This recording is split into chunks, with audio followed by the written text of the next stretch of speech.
Los geolodías pretenden acercar a la sociedad tanto la geología como la profesión del geólogo. Consisten en una excursión de campo guiada por geólogos, totalmente gratuita y abierta a todo tipo de público. Se realiza en lugares interesantes por su entorno geológico y se proporciona una información rigurosa a nivel divulgativo. Permite ver estos lugares con ojos geológicos y vislumbrar algunos aspectos de cómo funciona la tierra sobre la que vivimos y de cuyos recursos naturales dependemos totalmente. Es también una manera de sensibilizar a la población sobre la importancia y necesidad de proteger nuestro patrimonio geológico. El Geolodía, que se realizó el 6 de mayo de 2012 en las chorreras de Enguídanos y Víllora, tuvo una duración de 4 horas y asistieron unas 100 personas, a las que debemos expresar nuestro agradecimiento por ser partícipes en esta iniciativa cultural, junto al Instituto Geominero de España y la colaboración del Ayuntamiento de Enguídanos, entre otros. De traductores entre las rocas que se ven en el campo y lo que luego nosotros os llegaremos a contar. No sé qué más deciros. Tenemos 1 hora y 10 caminando. No va a haber ninguna explicación hasta que lleguemos allí. La idea es que caminemos lo ligero que podamos y en función de cómo esté de barros el camino. Ayer lo hicimos y bueno, hay charcos que habrá que escapar un poco y estar un poco mejor. Una vez que lleguemos allí, pues todos tenéis el guioncito que hemos repartido. Sí, es verdad. Qué guapos que van. Nosotros y todo el grupo que se metía.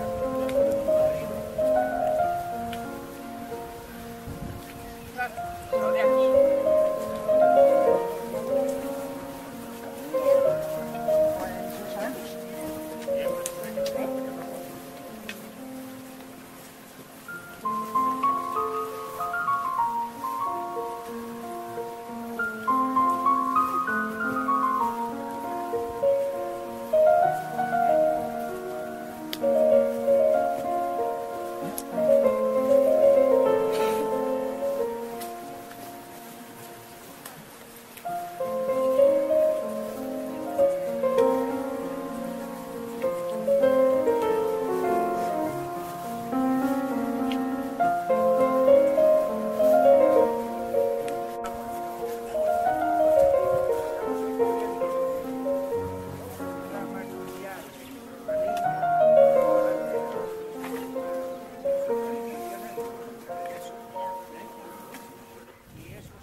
Bueno, bienvenidos otra vez a todos. Ahora ya sí que es la primera parada oficial del Geolodía de Cuenca.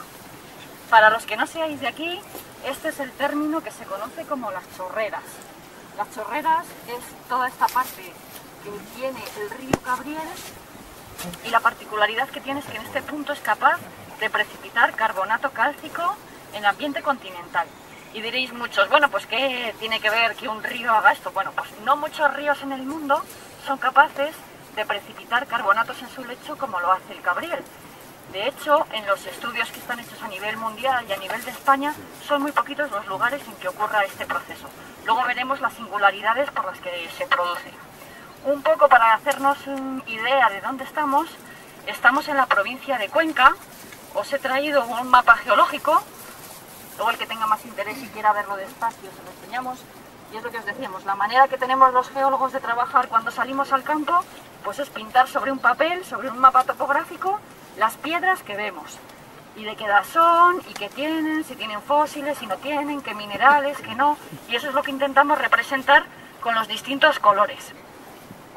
Enguídanos es un sitio muy particular dentro de la geografía española, porque en su término municipal, a pesar de no ser muy grande, para lo que son los municipios españoles, tiene una geodiversidad altísima. Tiene rocas y minerales y fósiles que van desde el Triásico, si cogéis la escalita que os hemos dado, el marcapáginas, estamos viendo rocas desde hace 251 millones de años hasta la actualidad.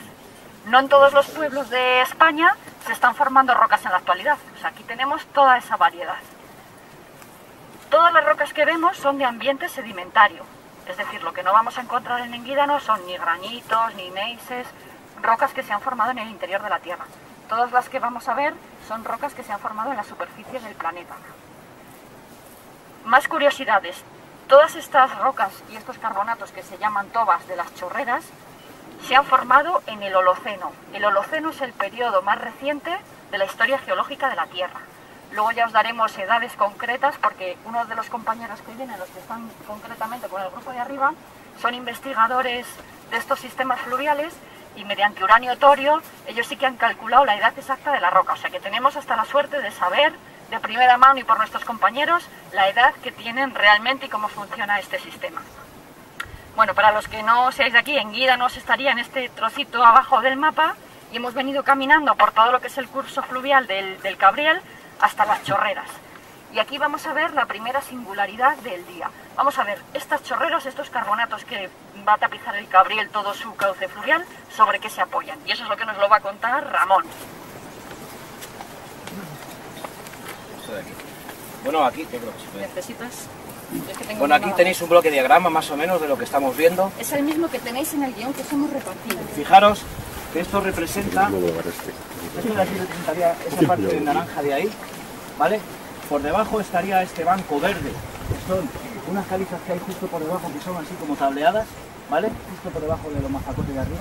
Luego estaría todo esto que son unas margas del Jurásico, que es todo esto de aquí. Y lo que podemos observar claramente es que cómo se ponen en contacto estratos de una edad muy antigua con otros mucho más modernos.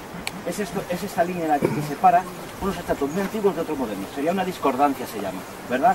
Estas rocas de aquí arriba son las que he dicho antes mi compañera, que son muy modernas, son de, vamos, del Mioceno. son bastante modernas, mientras que esto es Jurásico. Entonces, en esta línea resulta que hay, pues a lo mejor, ¿cuántos son? 100 millones de años.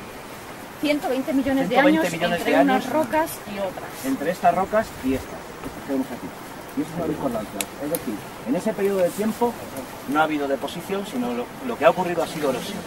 Y por eso nosotros lo que vemos ahora es la huella de lo que ha ocurrido en ese tiempo. Aquí están condensados en esta línea 120 millones de años. Es muy curioso. Lo curioso, a ver, ¿por qué es importante las discordancias para los geólogos? Porque muchas veces, cuando estáis acostumbrados a trabajar en historia o con botánica, lo importante es lo que se ve y lo que queda. Bueno, pues para nosotros los geólogos muchas veces lo más importante es lo que no queda.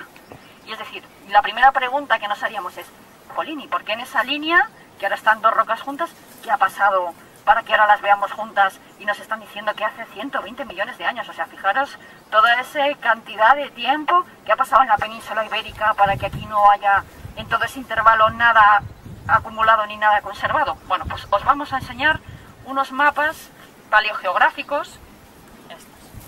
Ahora os acercáis porque merece la pena verlos, los circulamos.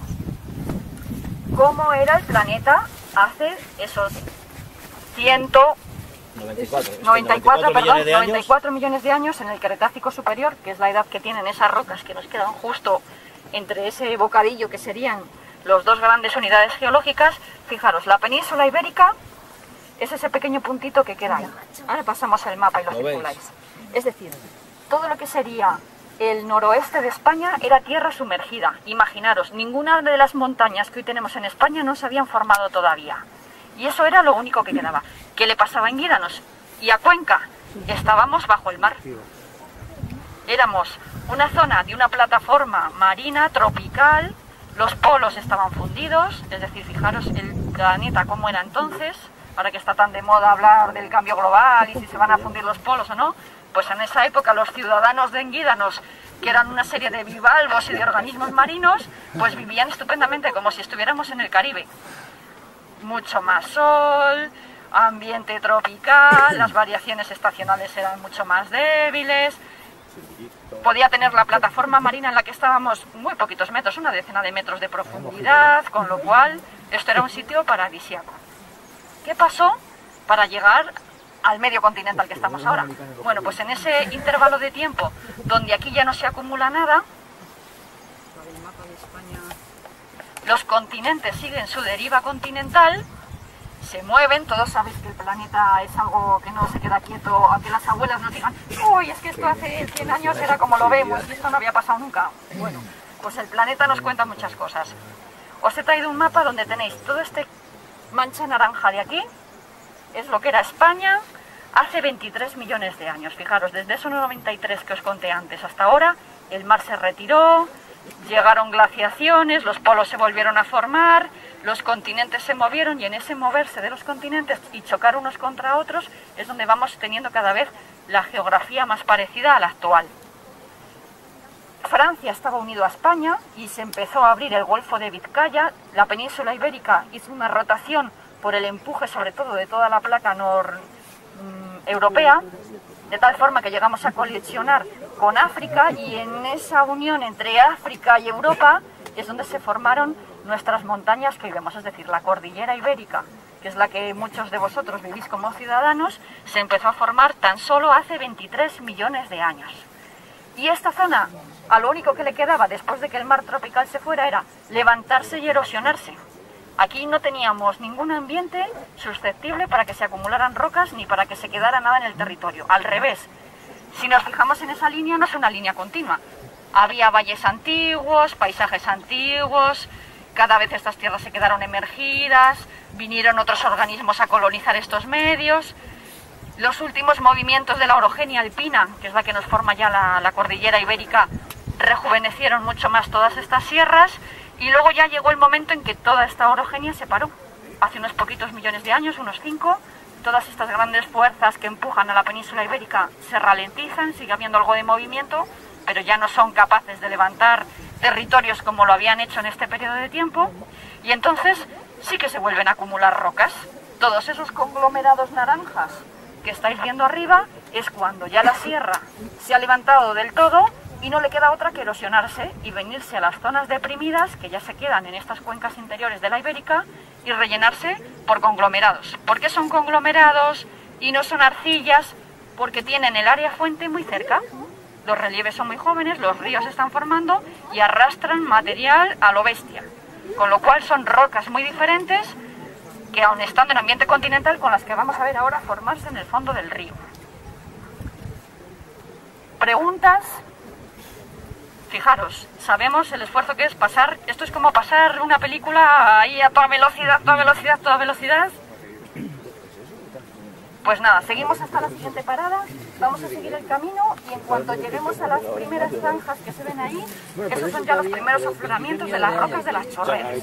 Esto nos vale un poco de marco general para que veáis dónde el Cabriel empieza a funcionar con una dinámica que podríamos considerar actual.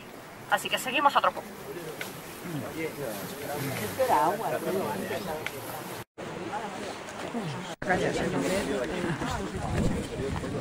Un gran salto en el tiempo, la discordancia entre el Cretácico inferior y Mioceno.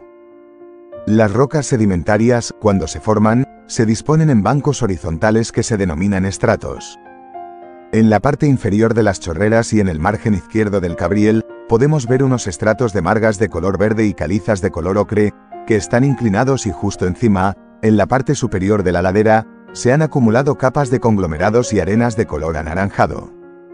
En la línea que separa a ambos conjuntos de rocas y que denominamos discordancia, lugar donde las rocas parece que no se ponen de acuerdo, han transcurrido la friolera de unos 125 millones de años, sin que encontremos sedimentos de ese intervalo de tiempo.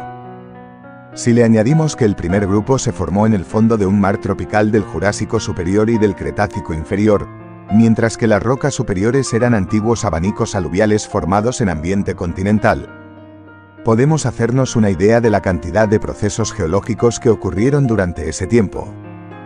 De hecho, James Hutton, escocés y médico en el siglo XVIII, conocido como el padre de la geología, aunque nunca practicó esta disciplina, se dio cuenta al contemplar una discordancia angular similar a la que hay en las chorreras, que la edad de la Tierra no podía ser de 6.016 años, como se creía en su época.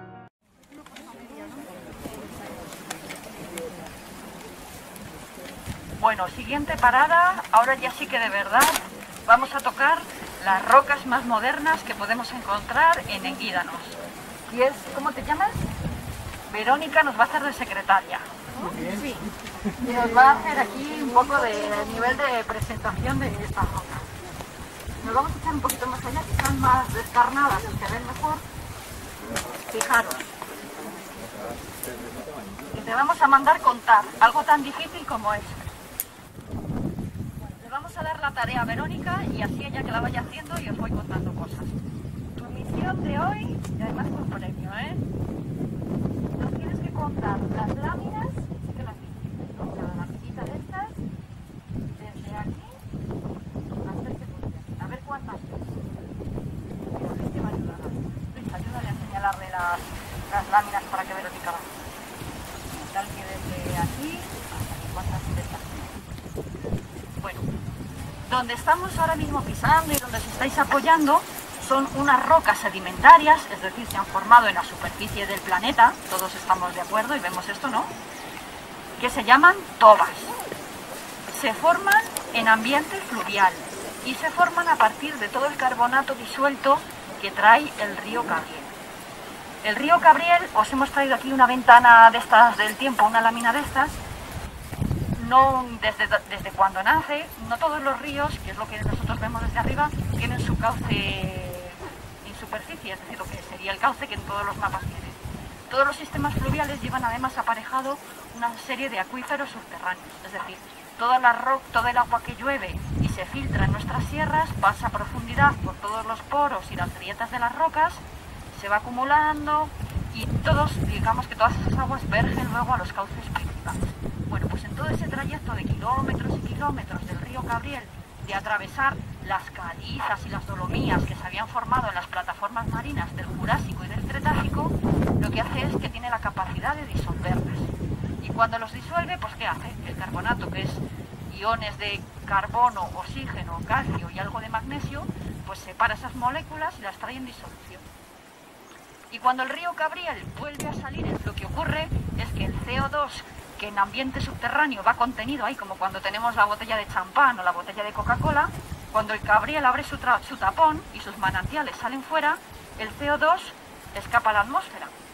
Y entonces, en ese proceso de escaparse el CO2 a la atmósfera, es decir, como si los acuíferos abriéramos el tapón y sale todo el burbujeo, lo que le ocurre al carbonato que ha ido disuelto, esos iones que se han separado en ese trayecto, son capaces de químicamente volverse a juntar y volverse a formar las partículas de carbonato. De tal manera que cuando llega a estos puntos, lo único que va a hacer el carbonato es acumularse y tapar, es como si hiciéramos una especie de tapiz sobre ese fondo y ese lecho de lo que es el valle del Cabriel.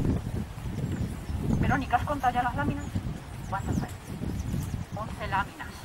Bueno, pues fijaros, la particularidad de estas rocas es como si tuviéramos un libro, son como hojas, ¿no? Como láminas. Aquí vemos un corte y una sección y podemos ver todas esas láminas. Si yo cojo un libro y digo, quiero ir de la página 28 a la 50 y voy pasando páginas, pues estos carbonatos tienen esa particularidad también. Cada primavera, cuando descargan los acuíferos, durante todo el verano y el otoño, acumulan el carbonato que traen y forman una lámina. Llega el invierno, el sistema se ralentiza un poco, llega la próxima primavera, vuelven a descargar los manantiales, el Cabriel trae más agua y se vuelve a acumular carbonato. Porque Verónica nos lo ha contado muy bien, y entonces si fuéramos capaces de contar todas las laminitas que teníamos aquí, sabríamos los años que el Cabriel lleva tapizando el fondo de su cauce. Pero ¿quién vive en este tramo de las chorreras que en muy pocos lugares del mundo vive y es capaz de darnos estas láminas tan maravillosas? Pues nuestras amigas las cianobacterias. Las cianobacterias son unos organismos, si hay algún biólogo que nos quiere precisar se lo agradecemos, son unos organismos microscópicos que en su ciclo vital tienen la particularidad de que acumulan y sintetizan el carbonato alrededor de sus filos. Os he traído una imagen de microscopio electrónico de una publicación aparecida este mismo año. No os acercáis porque yo creo que merece la pena verla. La escalita que viene pone aquí 100 micras, para que os hagáis una idea del tamaño que tienen estas cianobacterias. En 1 milímetro cogen 1000 micras. O sea, fijaros esos pelitos, lo diminutos que son, y a partir de esos pelitos, que son los que viven ahí en la superficie del agua, en el fondo del lecho, los que hacen acumular cada año el carbonato en su ciclo vital. Bueno, pues estos serían unas secciones, fijaros aquí en esta porque se ve más fácil, todas las partículas que hay alrededor de estos filamentos serían el carbonato que cuando el Cabriel llega a este ambiente suelta su CO2 y se acumula y se precipita en forma de láminas gracias a que las cianobacterias viven aquí. Luego las vamos a ver porque hoy en día siguen viviendo en el fondo del Cabriel, con lo cual luego cuando nos asomemos al río veréis las cianobacterias de hoy en día. Pero estas rocas que tenéis aquí se formaron con cianobacterias de hace unos cuantos miles de años. Y antes os decía que sí que sabemos la edad de estas rocas. Juan Vázquez y David Domínguez, que son dos investigadores, ahora están en el centro, uno de ellos en el centro de Atapuerca también estudiando, se dedican a estudiar en detalle y analizar milímetro a milímetro y geoquímicamente estas rocas. Han datado por medio del uranio que se acumula en estos carbonatos y tienen una edad de 6.700 años. O sea, fijaos, a pesar de ser unos cuantos miles de años, para lo que es el registro geológico estamos viendo rocas muy modernas. Y este es uno de los pocos ecosistemas a nivel mundial donde hay una acumulación tremenda de láminas, de tobas, formadas a partir de cianobacterias. O sea, si alguien alguna vez os pregunta por las chorreras, aparte de que veréis que el paisaje es fascinante, podéis presumir que es uno de los pocos lugares en el mundo donde precipitan este tipo de rocas. Por favor, acercaros a ellas porque si ponéis un poquito de atención en cada lámina, se pueden ver como los pelitos de las cianobacterias. Yo os enseño a los que paséis uno por uno porque se ven y si os asomáis en ese frente, entre cada lámina es como si tuviera una especie de palitos o hilitos verticales. Pues esos son los pelos de las cianobacterias. Ramón, que se va a poner en el frente allí, os va a enseñar unos pocos y yo os enseño y os guío para que veáis las de aquí.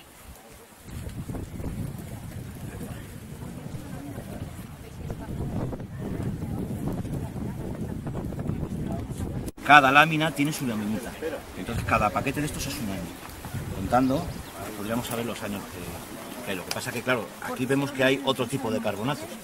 Esto es, luego vamos a ver arriba lo que sí, esto es que ha rellenado pues raíces, trozos de tronco, y claro, eso queda también en el registro fósil, ¿no? No ha quedado tan laminar en este principio, ¿no? ¿Eso sería vegetal? Esto sí, esto eran raíces, esto era el fondo del río, lo que hubiera ahí, pues, trozos de palitos, hojas, troncos, madera, piedras, animales. También estoy mirando, habrá unas conchas, y todo eso se recubre de carbonato cálcico y lo que va haciendo que el río pues, forme la caliza.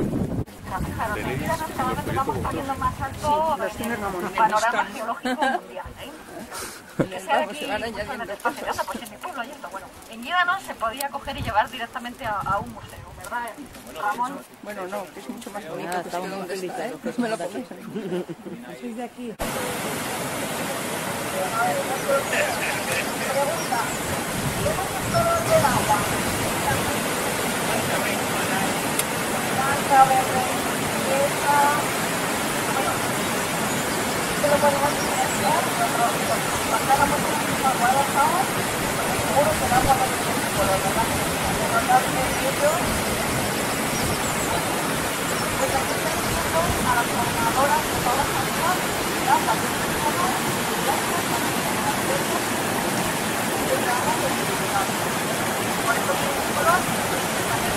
Que se acumulará ahora en la primavera y el verano dará lugar a una de las laminitas como las que hemos visto antes.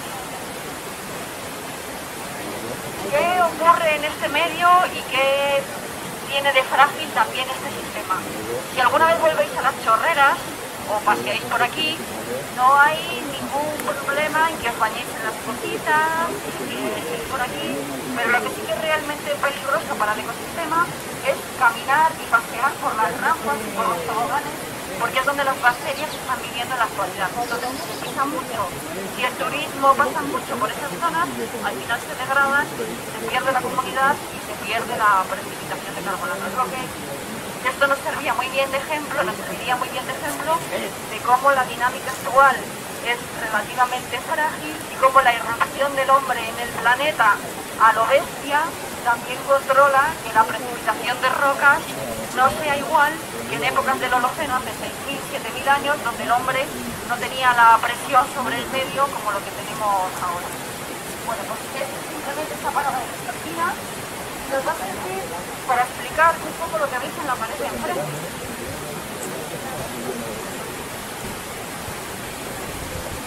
Bueno, si os fijáis en la pared de enfrente es diferente a la que explicamos en la primera parada. En la primera parada os acordaréis que estaban esos conglomerados naranjas en el techo de la ladera.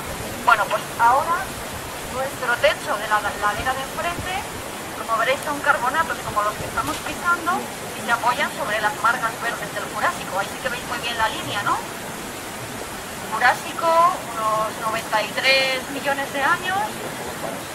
Y las tobas que tenéis arriba también las han datado por uranio torio y esas tienen 120.000 años. Fijaros el salto temporal como señala Ramón. Lo gris que veis, verdoso, lo de arriba está.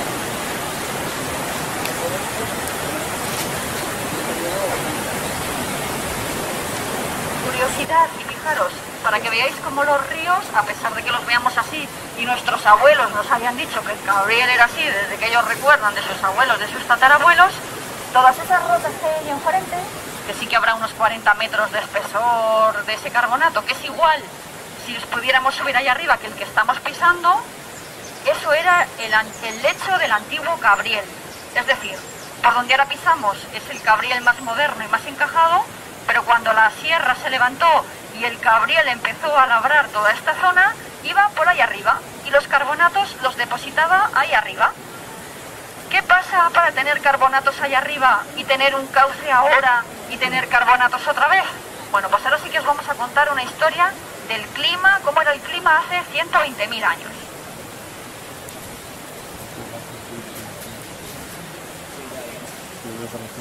Bueno, os hemos traído un gráfico que es una curva como las que vemos normalmente en los telediarios de la bolsa, ¿no? Dicen el gráfico o el precio del petróleo, sube, baja... En lugar de hacer así... Ahora vamos fatal, ¿no? Bueno, pues os hemos hecho una síntesis de lo que sería la curva climática para el hemisferio norte en el planeta. Es esa curva de color rojo que os enseña Ramón. Si abrís vuestros guiones, en la primera página está en chiquitito, para que luego cuando lleguéis a casa o se lo queráis contar a alguien, tengáis ahí la referencia. En la escala de abajo pone los años, y está abreviado empieza desde 130.000 años hasta la actualidad, el 0. Bueno, si la curva sube, esto es como la bolsa, ganamos dinero. Bueno, pues si la curva sube, hace calor.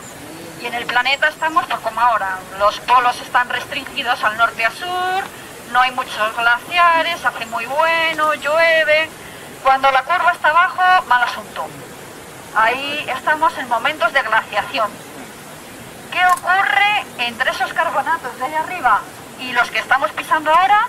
Bueno, pues toda esa parte que nos falta y no tenemos registro de rocas entre medias, corresponde a la última gran glaciación que ha tenido el planeta.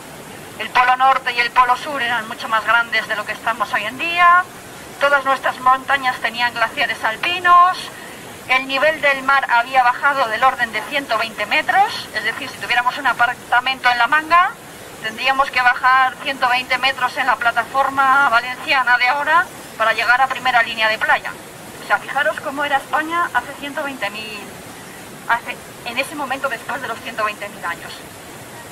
Bueno, toda esa glaciación, cuando acaba, hace unos 15.000 años, el máximo glaciar fue hace 30.000, hace 15.000 años, otra vez entramos en un ciclo climático cálido, que es el que se conoce como Holoceno, que ese sí que será un nombre que también muchos habréis oído así de los libros de texto y tal. Y es cuando el Cabriel, durante todo ese curso de la época glacial en que se encajó, tuvo que remontarse y excavar todo su curso, llegar al Júcar y llegar esos 120 metros por debajo de lo que es la línea de costa actual, el nivel del mar sube, el Cabriel se relaja, ya no le cuesta tanto trabajo tener que llegar al mar, se adapta a este lecho, encima hace bueno, las cianobacterias aquí están estupendas y es cuando precipitan todo el sistema de rampas por el que estamos caminando hoy. O sea, fijaros cómo el planeta también, y a los geólogos, cuando luego os contamos si hizo frío o hizo calor, como estudiando nuestras rocas y viendo que están en una posición o en otra y la edad que tienen, nos permiten reconstruir todos esos paisajes glaciares y no glaciares en zonas donde no están los casquetes polares. Estas rocas solo crecen, y estas laminaciones de carbonatos, si hace buen tiempo, si estamos en etapas interglaciares. Bueno, pues eso es lo que a nivel general se os puede quedar mejor. Entre unas y otras, frío pelón en todo el planeta, no se precipitan los carbonatos y los ríos solo tienen más remedio que erosionar y erosionar. Pues siguiente parada, vamos a llegar... Sí, Ramón nos va a contar otra cosa. Es que antes, cuando hemos visto allí las láminas, os habéis fijado que por debajo de un paquete de láminas había otro tipo de caliza, que era otra toba también, pero que eran como tubitos así súper mezclados unos con otros. ¿Os fijáis? Aquí se están formando ahora mismo. ¿Lo veis aquí? Todas esas pajitas, todas esas hierbas se están rodeando del carbonato cálcico y cuando eso tenga una potencia, pues lo que vamos a ver es una rotación. Esa toba no es laminar, El Cabriel vertía sus aguas al vecino Guadalajara, en la ladera este del valle. Frente a la parada anterior, hay otra discordancia. En este caso separa las margas verdosas del Jurásico, de unos 140 millones de años, de unas rocas carbonáticas porosas de color anaranjado del Cuaternario, que son todas iguales a las que vemos en las chorreras. Las primeras preguntas que nos surgen son ¿qué es una toba y por qué están allí arriba? Todo comienza hace mucho tiempo y muy lejos del río Cabriel. Desde su nacimiento se alimenta de manantiales y atraviesa rocas carbonáticas, calizas y dolomías del Mesozoico de unos 250 a 265 millones de años. En este largo camino subterráneo, las aguas se cargan de dióxido de carbono y de bicarbonatos disueltos cuando estas aguas salen del subsuelo y retornan a la superficie, tanto en el cauce como en el manantial. En esas urgencias, los procesos químicos se invierten y se produce la desgasificación del agua, favoreciendo así la precipitación de carbonato cálcico. La pérdida de CO2 no sucede en todos los tramos del río. Se produce especialmente en los saltos de agua y cascadas para que se formen todas en medios fluviales. También es necesario la presencia de ciertas bacterias y de vegetación acuática en condiciones climáticas, hidrológicas e hidrodinámicas favorables. Estas tobas están en lo alto de la ladera, porque el antiguo río Cabriel no tenía un valle como el actual y circulaba a una mayor altura en comparación con su cauce actual. En este punto vertían sus aguas cargadas de carbonatos a su vecino el río Guadalajara y en ese salto también se formaron todas. Eran las primitivas chorreras. Tienen una edad estimada en unos 120.000 años, que es el mismo tiempo en que Homo sapiens sapiens comenzó a expandirse por Europa desde Oriente Próximo. La península estaba poblada por entonces por el Homo neanderthalensis.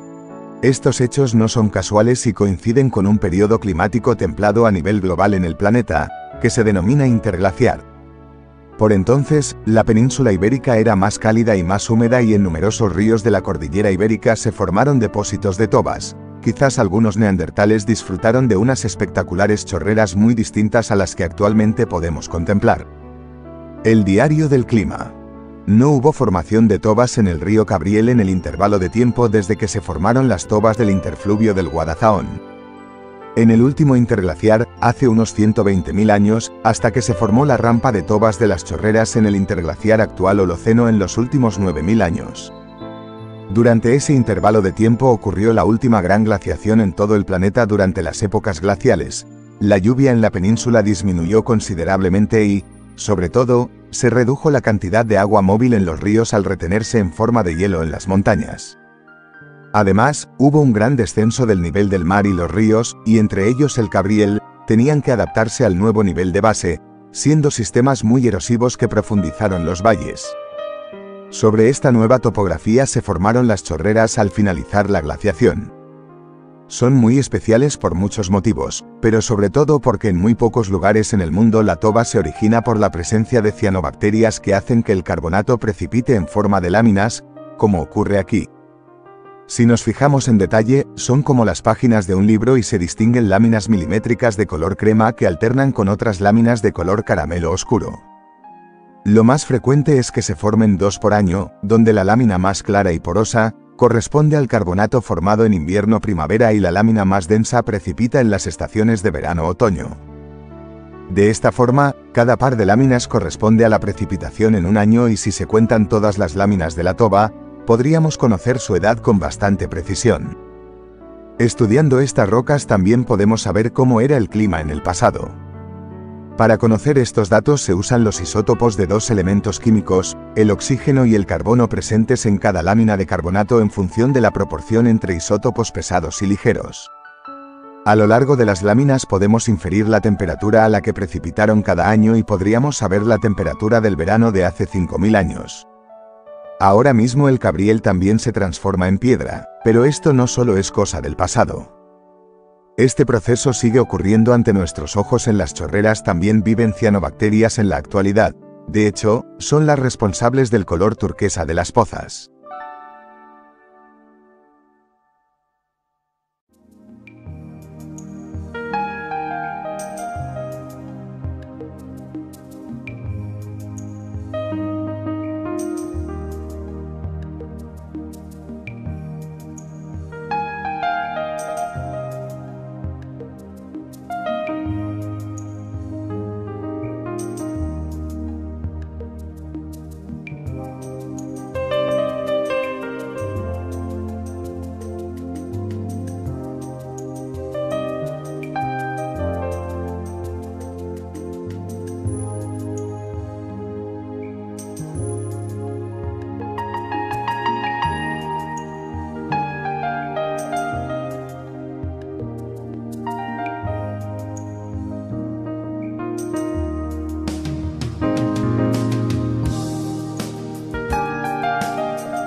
Bienvenidos a nuestro bar.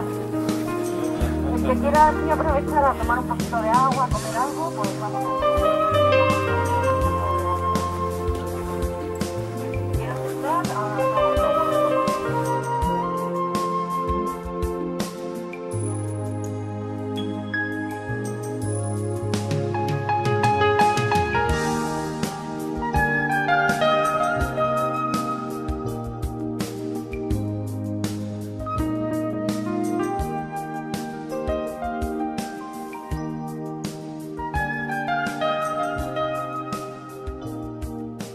Chorreando agua y cal. En este punto, por encima del antiguo molino, se observa la morfología en rampa de las chorreras, que tienen una edad de 6.700 años, calculada con métodos radiométricos. Las tobas cuando crecen forman una rampa en el río y altera de manera importante la topografía del valle fluvial. En el frente de rampa de las chorreras nos podemos imaginar cómo el agua descendía en forma de cascadas, tapizando de carbonatos los estratos de calizas inclinadas del Jurásico. Otros organismos vivos, además de las cianobacterias, tienen un papel fundamental en la formación de las tobas porque actúan de soporte para su precipitación, como los musgos, las algas y algunos animales, protozoos rotíferos, anélidos, crustáceos y hasta larvas de insectos. De esta forma, los cristales crecen formando una especie de corteza o coraza, alrededor de ellos, cuando quedan totalmente rodeados por el mineral. La materia orgánica muere, se pudre y desaparece, quedando un hueco en su lugar, y la roca tiene un aspecto de queso suizo. El carbonato reproduce en ocasiones, fielmente la forma y ornamentación de estos vegetales. Al final de todo el proceso se origina una roca muy porosa, ligera, poco resistente y de aspecto superficial muy caótico, a menudo con delicados grabados de hojas, helechos o tallos, donde incluso pueden quedar incluidos las conchas de gasterópodos de agua dulce. Entonces yo creo que merece la pena también, ahora os pasamos el bloque diagrama, porque a veces es difícil, para nosotros es muy fácil imaginarnos este paisaje, pero os hemos hecho esa reconstrucción por ordenador de cómo serían este sistema. Aquí ahora José Saiz nos va a contar un poco también lo de las maderadas, y sí que me gustaría haceros lo que antes os decía de cómo el hombre influye en su medio natural. Las chorreras también modifican un poco su paisaje desde que se construyó la presa de Víllora y se hizo una gran retención de aguas arriba de toda esta zona del Cabriel, de tal manera que el caudal que circula hoy en día por el río no es lo que sería un caudal en condiciones normales si no hubiera intervención humana. Bueno, pues ese bloque diagrama es un poco lo que nos reflejaría ese momento de que antes de que el hombre haga una irrupción fuerte en el medio, podría ser este tipo de ambiente. Y ahora, José, si quieres, nos cuentas lo de las maderadas y lo del canal y todo esto, porque la verdad que es muy interesante luego ver cómo el hombre se adapta a su medio natural y ve ventajas y oportunidades en todas las singularidades de la naturaleza. El año 1914 supone un antes y un después en las chorreras, pues Hidroeléctrica Española construye aguas arriba la presa y la central del Salto de Víllora, modificando drásticamente el caudal del río Cabriel en este punto. Debido a esto, se produjo la erosión y el fuerte encajamiento del río que corta la rampa de Tobas. En su encajamiento podemos ver un corte perpendicular de la rampa como si fuera una cascada petrificada. En estos estados se intercalan sedimentos arenosos y gravas entre las láminas de la toba. La instalación de la presa también supuso el fin de las maderadas y los gancheros por las chorreras. El río Cabriel ha sido ruta maderera ininterrumpida hacia el Mediterráneo desde tiempos de los árabes hasta principios del siglo XX. Las maderadas iniciadas por los árabes las siguieron y propiciaron los reyes de Valencia que contrataban con los de Castilla constantes suministros de madera y los mismos reyes de Castilla que llevaban hasta Cullera las maderas que debían llegar hasta Algeciras para la Real Armada Española. Las Chorreras, como nos dijo Miguel Hinarejos, es un paraje con una espectacular y salvaje belleza que el agua dibuja y ha ido creando, unas veces, en forma de cascadas, otras en forma de rápidos toboganes, de remansos, de balsas o repentinos giros, que el hombre modificó adaptando los túneles excavados por el agua en la roca, para alinear la corriente, facilitar la salida de los troncos que cortados, echados al río de Quelacha, según cita el escritor árabe Al-Idrisi. Aquí se estacionaban estancados sin poder encontrar la salida, impacientando a los de Valencia y Denia, que los esperaban en Alsira y en Cullera. Aún se conservan una serie de cruces del tipo de Caravaca en estos túneles y senderos de las chorreras como marcas del paso de estas maderadas y parte de los troncos que fueron arrastrados de las riberas con las subidas y crecidas y que quedaron encallados y cubiertos del carbonato cálcico en las chorreras al amparo de estas moderadas o almadías que discurrían por el Guadalaviar y por el Cabriel hasta Valencia. Aparte de los famosos y arriesgados gancheros y de las célebres bonacheras, típico vocablo de la cabecera del Cabriel, que atendían a los porteadores, nacieron también cuadrillas de asaltantes y piratas que secuestraban, retenían o robaban la madera cuando entraban desde el Cabriel al Júcar. Era mucho más rentable bajar madera por el Cabriel por ser más corto y cómodo. El recorrido no es casual y que las noticias anteriores al siglo XIX citen como lugar de origen de la madera que llegaba a Alzira, la zona del Cabriel y no la del Júcar. Otras veces los gancheros de San Martín, cuando eran pinos fáciles de transporte, los hacían descender si el caudal lo permitía por el río Víllora o San Martín, hasta su desembocadura en el actual embalse de Contreras, a la altura de Enguídanos. El origen de las maderadas que bajaban por el Cabriel estaba en los bosques de su cuenca alta y de sus afluentes en Lagunas y el Guadalzahón. Nombres ligados a la extracción de pinos son Cañete, la Huerta del Marquesado, La Cierva, Campillo Sierra, Boniches, San Martín, Pajarón, Pajaroncillo y aguas más abajo, Enguídanos y la zona más occidental de la tierra de Requena, donde hoy está el embalse de Contreras. A mediados del siglo XIX, el principal punto de embarque estaba en la herrería de Cristinas, término de Pajaroncillo. Para bajar al mismo desde los pinares de Boniches, Campillo y Villar del Humo, había un camino llamado del Arrastradero, topónimo que todavía se conserva en el siglo XVI. También se hacía cortar la leña y madera que el duque de Gandía, conocido como San Francisco de Borja, compraba de los pinares del término de la villa de Enguídanos. La leña era, en efecto, otro de esos elementos imprescindibles para la fabricación del azúcar y, en consecuencia, su aprovisionamiento no se podía dejar a la improvisación. Aunque el Cabriel era un río bastante apropiado para la conducción de madera. No tiene tantos meandros y vados como el Júcar ni el corto caudal y la profusión de azudes del Turia. No faltaba desde Cristina hasta Cofrentes algún que otro paso complicado. El peor de todo era el salto de Víllora, las chorreras, donde el Cabriel se precipita por una serie de cascadas con más de 100 metros de desnivel que hacían imposible el paso de las maderas si no hubiese sido por una acequia abierta en su margen izquierda, que, si bien tiene bastante pendiente, servía al menos para evitar las cascadas, por lo que era necesario pasar la madera, pieza a pieza. Operación sumamente entretenida. La construcción de la vía férrea de Valencia-Utiel en 1885 facilitó que aguas debajo del puente de Contreras, inaugurado en 1852 y por donde pasaba la carretera de Valencia a Madrid, se habilitase en la orilla izquierda del Cabriel, un desembarcadero en el que se separaba una parte importante de madera que eran transportadas en carros por carretera hasta Utiel, donde había aserradores de importancia.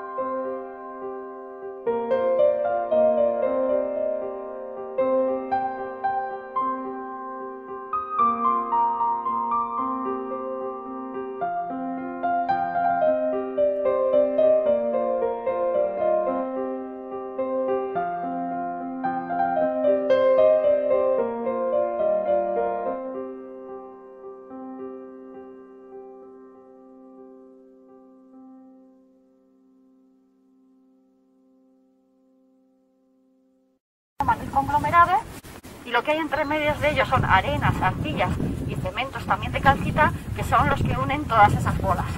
Cuando nos acercamos de cerca es eso, como nuestro turrón de Alicante con las almendras, serían todas esas bolas, y esa pasta blanca que une todas las almendras, pues son las arenas, arcillas y cementitos que unen todas esas bolas del conglomerado, formados en ambiente continental. Cortamos la rampa. Las dos rampas de las chorreras han sufrido periodos de erosión y encajamiento del cauce fluvial, que las ha cortado y seccionado. La rampa más reciente y de menores dimensiones, con laminaciones bacterianas tan espectaculares que ya hemos visto, tiene fenómenos de erosión local que, probablemente, son coetáneos con la formación de toba en otras zonas de la rampa. Por el contrario, la rampa mayor y más antigua, fue hendida por el río en un episodio puntual y catastrófico hace varios miles de años. En su encajamiento podemos ver un corte perpendicular, que se ha quedado como si fuera una cascada petrificada. Las Chorreras como monumento natural. La provincia de Cuenca, en los pueblos de Enguídanos y Villora, acoge uno de los parajes naturales más espectaculares de Castilla-La Mancha. Las Chorreras del Cabriel recibieron en el mes de junio de 2019 la declaración de Monumento Natural. Las Chorreras del Cabriel son un auténtico paraíso de agua y de naturaleza, cuyo responsable es el río Cabriel, que también, en 2019 fue declarado Reserva de la Biosfera por la UNESCO. En el caso de las Chorreras del Cabriel, esta singularidad, merecedora de la declaración de Monumento Natural, se traduce en unas formaciones rocosas, conocidas como tobas, únicas en el sistema ibérico. Dado su alto interés geológico y científico, este paraje ha sido incluido, además, en el Inventario Español de Lugares de Interés Geológico. Saltos de agua, cuevas laterales, gargantas y pozas de color turquesa sorprenden al visitante adentrándole en plena serranía conquense. Los monumentos naturales son espacios o elementos de la naturaleza constituidos básicamente por formaciones de notoria singularidad, rareza o belleza, que merecen ser objeto de una atención y protección. Este paraje natural, que se extiende a lo largo y ancho de 268 hectáreas, contempla, también, la regulación del uso público del espacio para el disfrute de los usuarios de forma compatible con la conservación de los recursos naturales. Hacer un uso responsable de los recursos naturales es una prioridad.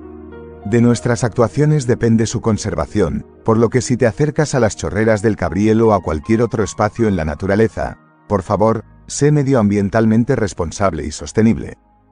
Seguro que quieres que las generaciones venideras disfruten de la naturaleza tal y como lo estás haciendo tú.